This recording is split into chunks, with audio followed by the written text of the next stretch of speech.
Hi everyone, Secretary Pete here, wishing you the best this Juneteenth holiday. 157 years ago today, Union troops arrived in Galveston, Texas, declaring that all enslaved people were free. And 2 years ago, President Biden signed a bill into law making that day, Juneteenth, a federal holiday. Juneteenth calls on us to grapple with haunting truths about our country's history, and also invites us to celebrate all of the ways that Black voices and Black leadership have shaped the culture, society, and way of life of the United States of America, before and since emancipation. And of course, it reminds us of the continuing struggle to advance racial justice in our time. Transportation has been a battleground for civil rights and environmental justice across this country, especially for the descendants of the enslaved people we recognize today. That's why at USDOT, we are reinforcing our civil rights programs and advancing the Biden-Harris administration's vision for racial equity. Under the Justice 40 initiative, we are working to ensure new infrastructure investments reach communities that have too often been left out of the federal investments of the past.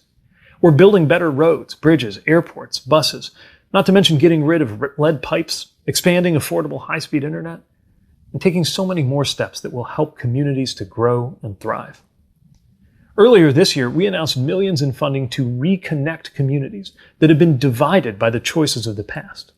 We're uniting neighborhoods and helping more Americans better access the jobs, schools, healthcare, groceries, and community institutions they count on. Meanwhile, we're modernizing our disadvantaged business enterprise programs and supporting our Office of Small and Disadvantaged Business Utilization to ensure that Black-owned businesses get a fair chance to compete for infrastructure work, and creating good-paying transportation jobs that empower families to buy homes, educate their kids, and build generational wealth for the future. We're deploying new resources to address the massive racial disparities that we have seen in the data when it comes to roadway deaths, and working to save lives on roads and highways in every community nationwide. We're deepening our partnerships with historically Black colleges and universities, funding research into cutting-edge transportation technology, and recruiting skilled HBCU students and graduates into our workforce.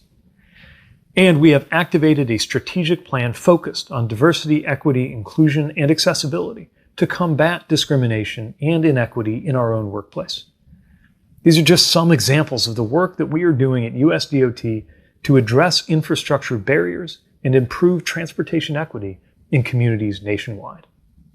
This Juneteenth, I invite you to take a moment to remember our history and remember our place in recommitting to create a more just future for our country.